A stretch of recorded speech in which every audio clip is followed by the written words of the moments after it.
Merci beaucoup, merci d'être là. Comme vous voyez, par égard pour les anglophones, j'ai écrit mon ma présentation PowerPoint en anglais. Et dernière remarque sur cette première diapo, j'ai mis mon adresse email. J'adore les débats, les controverses, les questions, donc n'hésitez pas à m'envoyer un message ultérieurement si vous avez envie. Par rapport à cette introduction de Michel, qui introduit très bien le sujet, me semble-t-il, je voudrais définir mon positionnement dans cette présentation. D'abord, il est évident, à mon avis, qu'il faut prendre une grande complexité en compte. Surtout si on veut apprécier les dimensions éthiques des questions dont on discute, dimensions éthiques qui sont évidemment centrales pour juger, discuter de justice sociale, l'objet du colloque. Il faut aussi, et ça Michel nous l'a déjà dit, une vision prospective.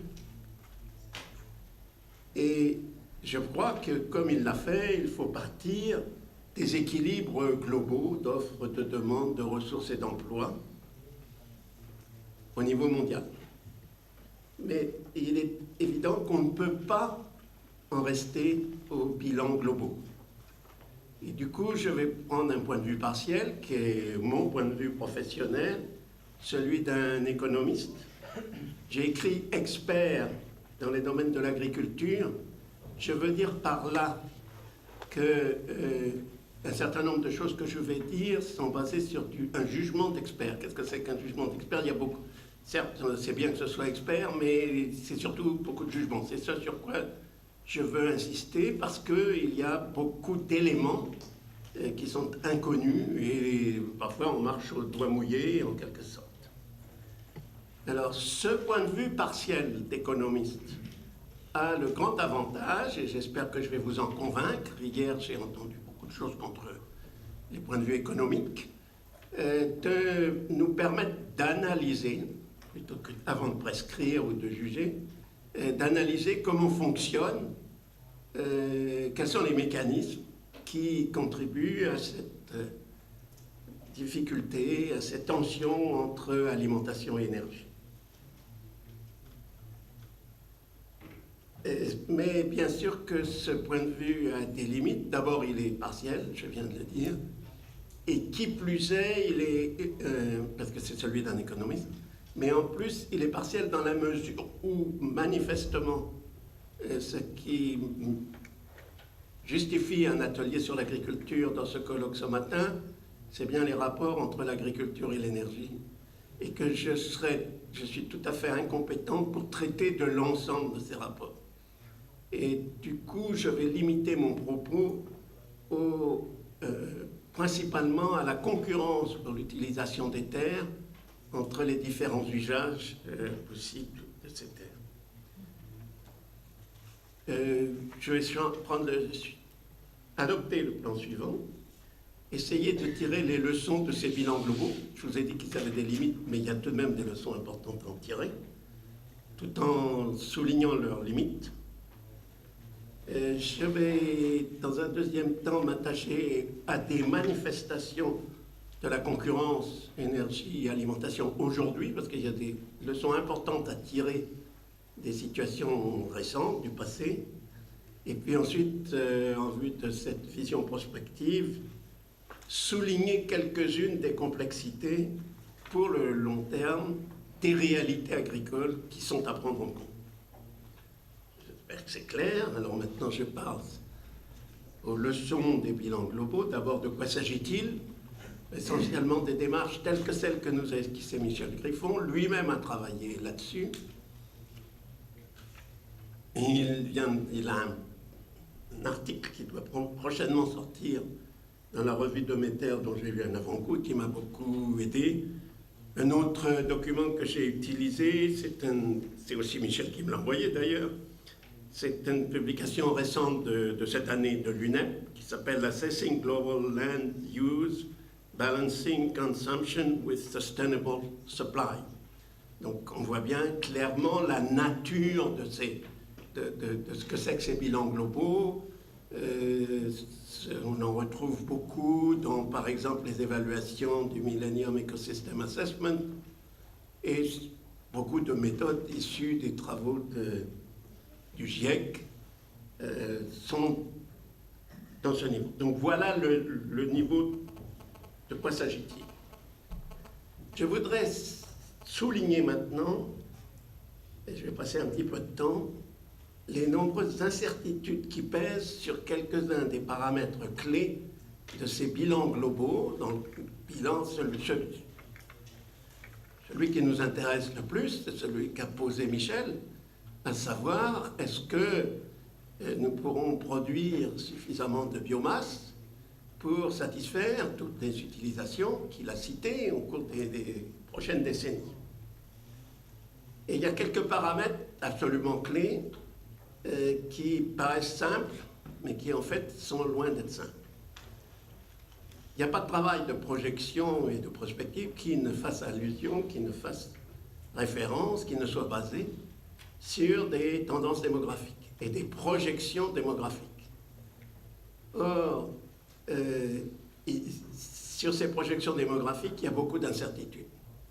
Plus que ce qui nous a été dit hier dans l'exposé introductif, qui reprend à peu près l'idée que la population mondiale, on sait à peu près que ça va plafonner autour de 9 milliards à l'horizon 2050.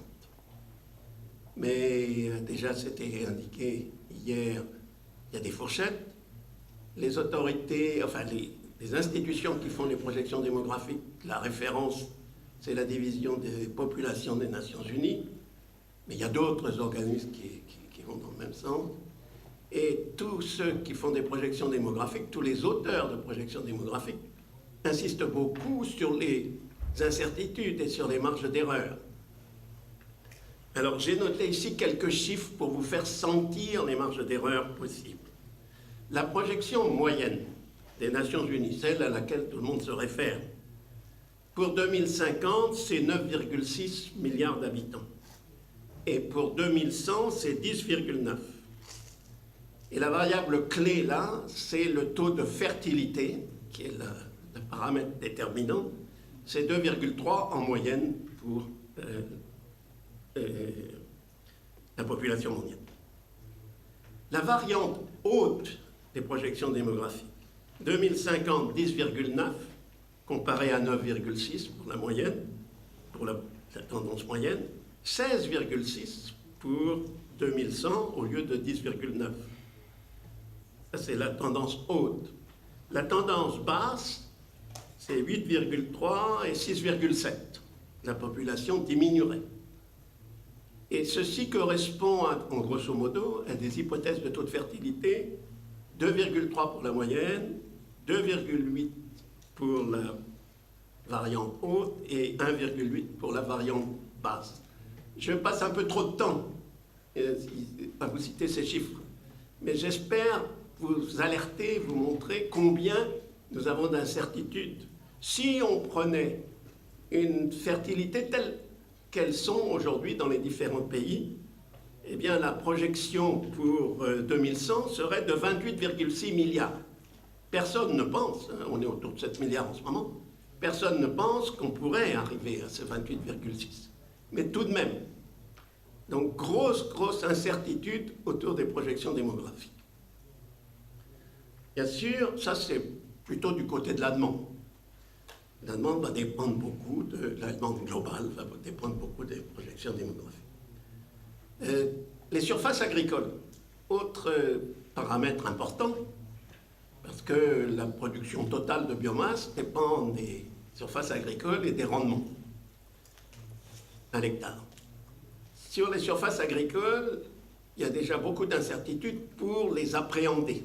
Des travaux importants ont été faits, notamment dans le cadre des questions qui ont intéressé les forêts. Et c'est curieusement, la personne qui fait autorité à Hongren vient de la division des forêts, du département des forêts de la FA. Et grosso modo, on pense que c'est à peu près, il l'estime, 1,5 milliard d'hectares de surface cultivée. La difficulté, c'est de savoir ce qu'est surface cultivée, la répartition des différentes surfaces. Bref, je ne rentre pas dans les détails davantage.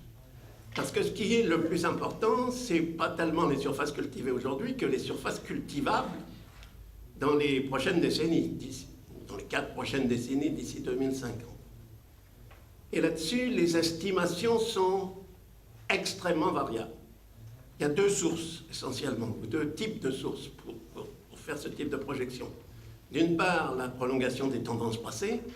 On s'est dit, pour avoir plus de surface, il va falloir accentuer la déforestation dans le bassin de l'Amazone, dans le bassin du Congo. Et puis d'autre part, il y a un travail important dont l'Institut, dont on avait le sous-directeur hier, le IASA, l'Institut de Vienne, a fait un travail important sur les surfaces cultivables en rapport avec l'AFA.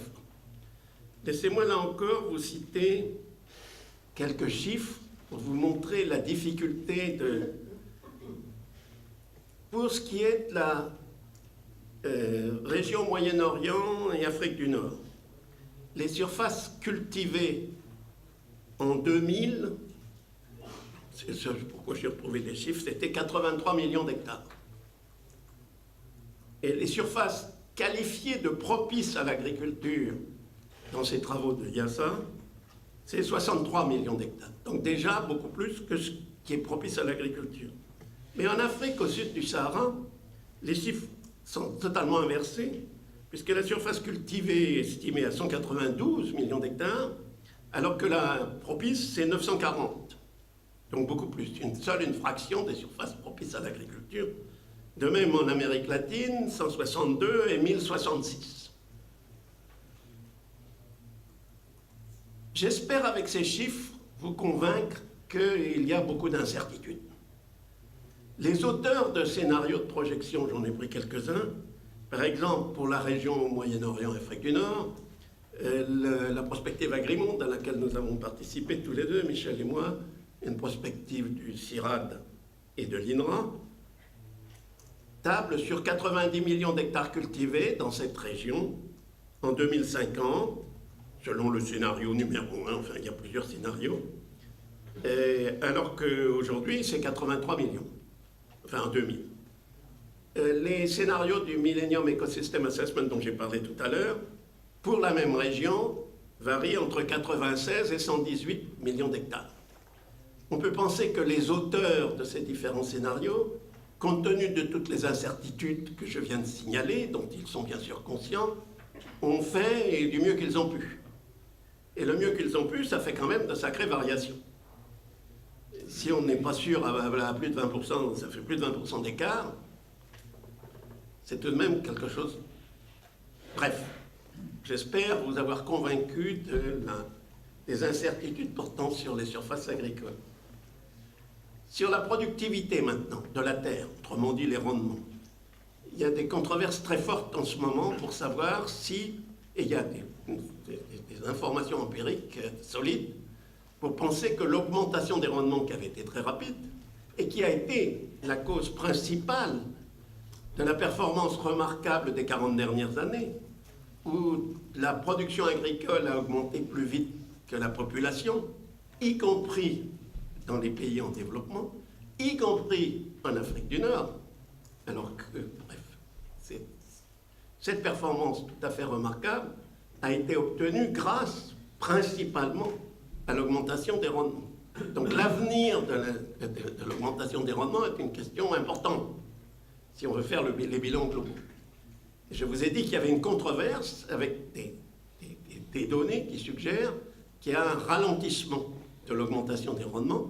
C'est notamment vrai pour les céréales, et je vous réfère, pour ce qui est un travail plus circonscrit à la France, une synthèse très bien faite par mes collègues de l'Académie d'agriculture de France, montrant qu'il y a bien un ralentissement de l'augmentation des rendements du blé, céréale importante pour l'agriculture française, dont la principale cause serait le réchauffement climatique. Déjà, ça c'est là, passé déjà. Donc, tout de même une incertitude assez forte sur les possibilités d'augmenter les rendements, avec en plus une complication, c'est que ce qui nous intéresse globalement, c'est la production totale de biomasse, et que les indicateurs de rendement de telle ou telle culture ne sont pas forcément les bons indicateurs. Je vous ai parlé de la prospective Agrimonde. Elle résonne en kilocalories pour faire la somme de toute l'énergie produite par les différentes cultures, et on n'a pas du tout les mêmes jugements. Le ralentissement des rendements, de l'augmentation des rendements est beaucoup moins net, et même parfois pas du tout. Quand on évalue en kilocalories plutôt que total, plutôt qu'en quintaux par hectare pour telle ou telle culture. Bref, j'ai déjà passé trop de temps, donc j'avance un peu, j'espère vous avoir convaincu. Alors, malgré ces incertitudes, on peut tout de même tirer de ces bilans globaux quelques conclusions robustes. La première, c'est que les biocarburants ne vont pas remplacer l'essence, le carburant liquide dont nous a parlé Michel tout à l'heure. Il est l'un des rares auteurs ayant fait des projections de bilan d'ensemble et de possibilités d'utiliser la biomasse pour produire des biocarburants. Son scénario dit volontariste, du point de vue de l'énergie, amène à une consommation, à une surface en culture pour les biocarburants de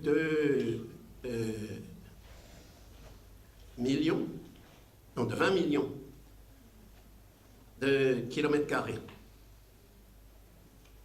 Et c'est plus que la surface cultivée aujourd'hui.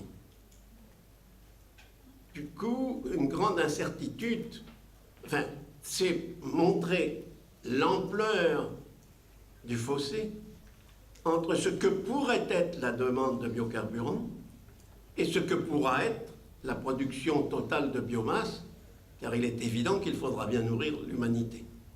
Donc, je pense qu'on peut, d'ores et déjà, les ordres de grandeur sont tels qu'on peut penser qu'effectivement, les biocarburants ne se substitueront pas aux carburants solides, liquides, pardon. Deuxième conclusion robuste, les rendements vont continuer d'augmenter.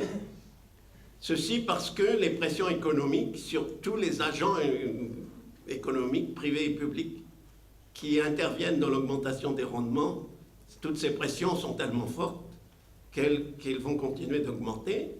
Et je dis heureusement, parce que sinon, l'avenir serait très sombre. Alors, qui dit un rendement qui augmente, je reviendrai sur ce point plus tard, ça ne veut pas dire que tout est rose. Et nous savons très bien que l'augmentation des rendements s'est faite avec des coûts sociaux et surtout environnementaux qui sont loin d'être négligeables. Donc le grand défi, et je vais me faire une petite publicité, c'est de trouver les voies d'une agriculture mondiale qui soit productive et durable.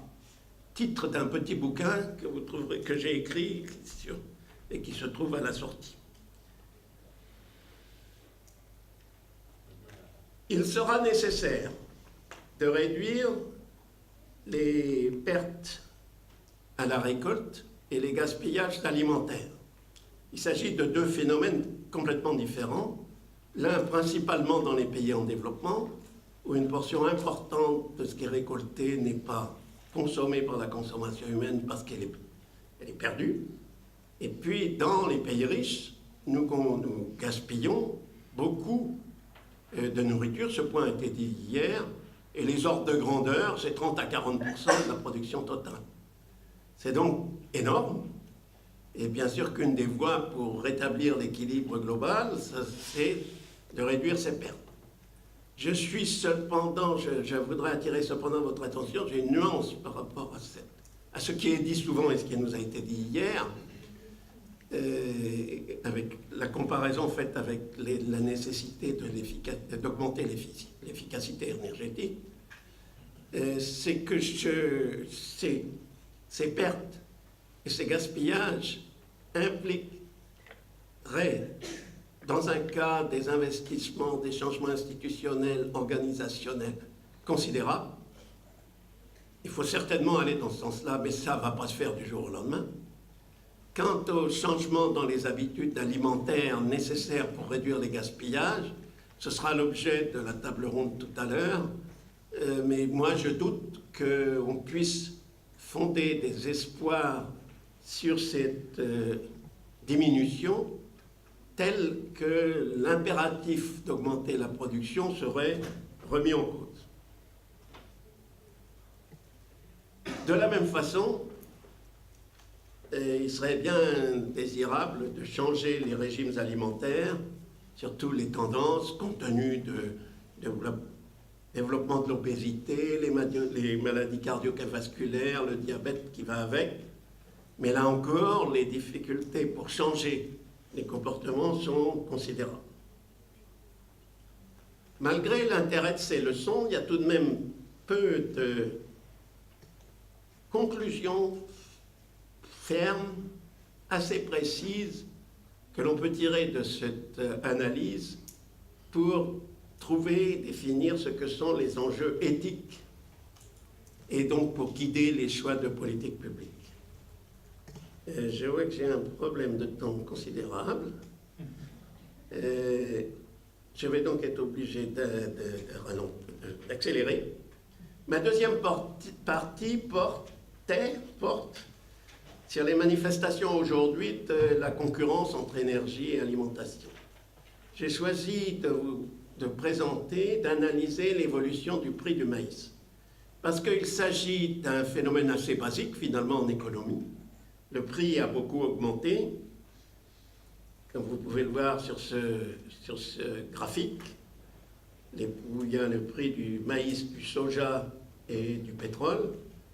Le prix a beaucoup augmenté. On voit, rien qu'en regardant ce graphique, qu'il y a de grandes variations d'un moment à l'autre.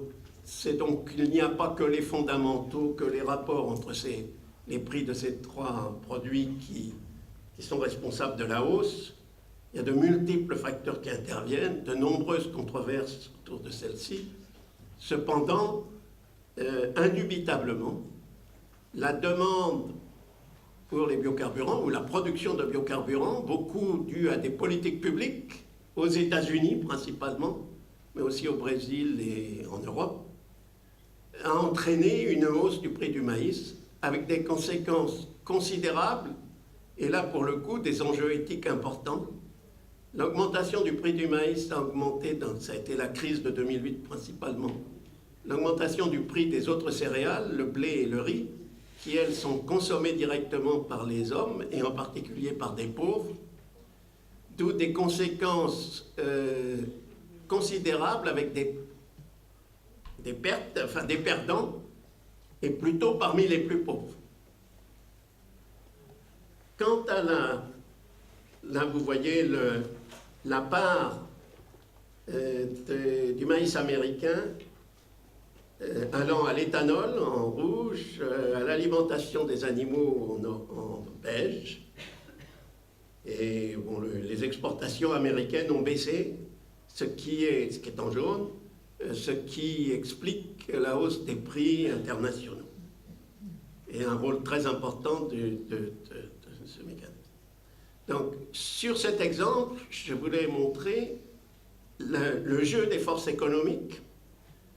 Et dans un contexte mondialisé, les transmissions de prix, comme disent les économistes, sont loin d'être parfaites, les marchés sont loin d'être parfaits, mais l'effet de la production de biocarburants, de l'augmentation de la production de biocarburants, se répercute à travers tout le monde et nous touche tous, et de façon négative, beaucoup de consommateurs très pauvres.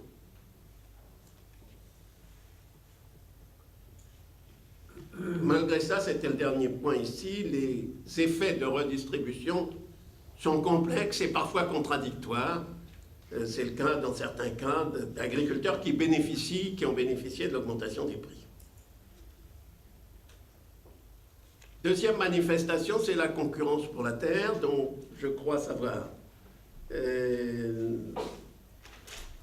personne qui va me succéder va en parler. Ce que je veux dire, c'est qu'elle est, principalement, c'est qu'il y a de nombreuses manifestations. Le land grabbing, l'accaparement, qui attire beaucoup d'attention, à juste titre d'ailleurs. Mais il y a des manifestations dans la déforestation, la réduction des surfaces en pâturage, extensif principalement, la réduction des jachères, ce qui souvent implique, se répercute avec des conflits ethniques, particulièrement en Afrique, où c'est particulièrement patent. Des conflits anciens qui renouvelés entre cultivateurs et pasteurs. Donc, manifestement, nous sentons déjà l'effet de cette concurrence pour la terre,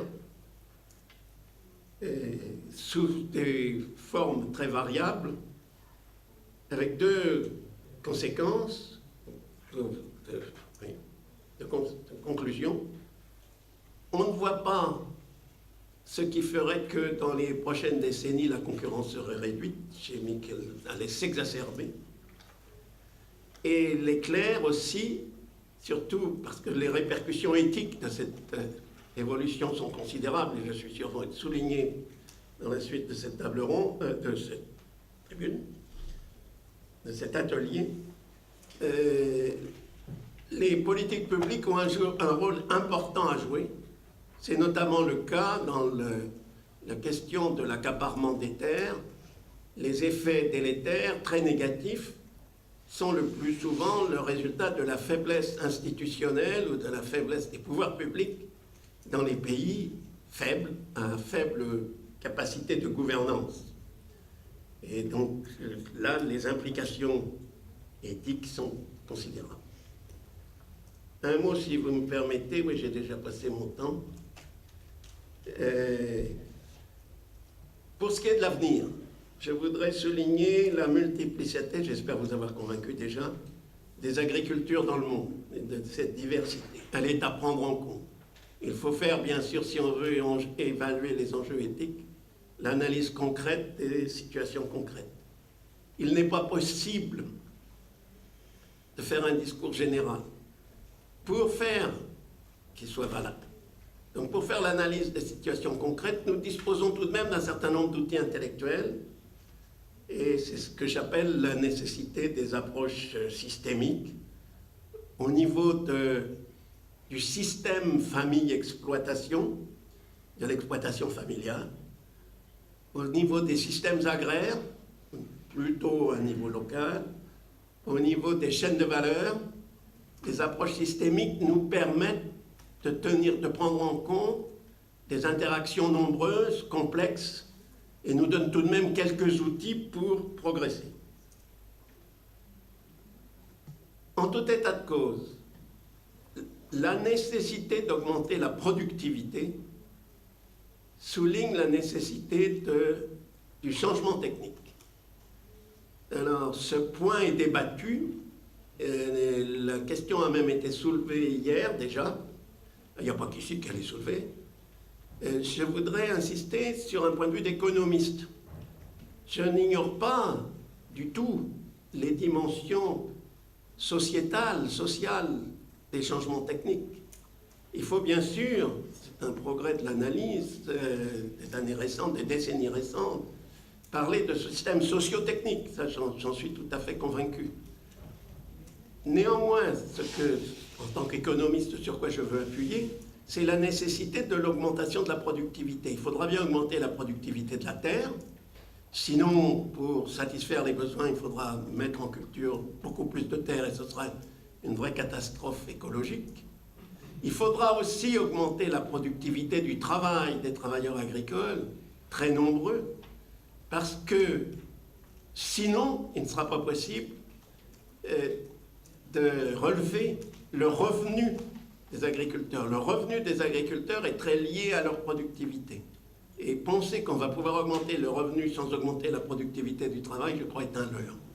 Alors il s'agit d'une productivité dans un sens très large du terme, mais tout de même, et du coup, la seule solution que nous ayons pour augmenter cette productivité, c'est bien le changement technique et organisationnel. Il n'est pas technique.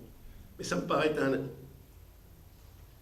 Les implications éthiques de ces développements sont considérables. J'y reviens dans ma conclusion, donc je saute à ma conclusion. Ce que l'analyse économique peut faire, dans une perspective d'éclairer les questions de justice sociale, c'est d'identifier les perdants, c'est ce que j'ai essayé de faire, les perdants actuels et puis les perdants potentiels pour l'avenir. On pourrait penser que le rôle de l'économiste peut s'arrêter là. C'est aux politiques de réaliser la justice sociale. Est-ce que ces pertes sont acceptables? Comment compenser les pertes? Mais lorsqu'on discute des problèmes dont on vient de discuter au niveau mondial, on ne peut pas ignorer le fait qu'il n'y a pas de gouvernement mondial. Et donc on est renvoyé au débat sur la gouvernance mondiale, qui dépasse largement le cas de l'agriculture et même de l'énergie. Mais néanmoins, nous sommes obligés, nous sommes confrontés à cette difficulté. Et bien sûr, tout le monde est d'accord, ça a déjà été dit, les processus délibératifs dans cette gouvernance sont importants, sont même essentiels. Processus délibératif aussi inclusif que possible. Et ce point a déjà été dit hier. Ça paraît indispensable. La grande difficulté, à mon avis, c'est dans ces processus, comment donner la parole, comment donner voix au chapitre, à ceux qui sont sans voix, au sens de Hirschman. Autrement dit, les plus pauvres. Et dans les plus pauvres, il y a beaucoup, des centaines de millions de familles d'agriculteurs pauvres, en particulier dans les pays en développement. Et le défi de leur donner une voix est un sacré défi. Nous allons avoir, je pense, une réponse partielle, parce que le mouvement de Via Campesina se donne exactement cette mission. Mais comme toute organisation, elle porte parole, et donc il y a des limites aussi à ce que peut faire une organisation. Merci pour votre attention. Excusez-moi d'avoir dépassé mon temps de parole et de m'être un peu précipité sur la fin.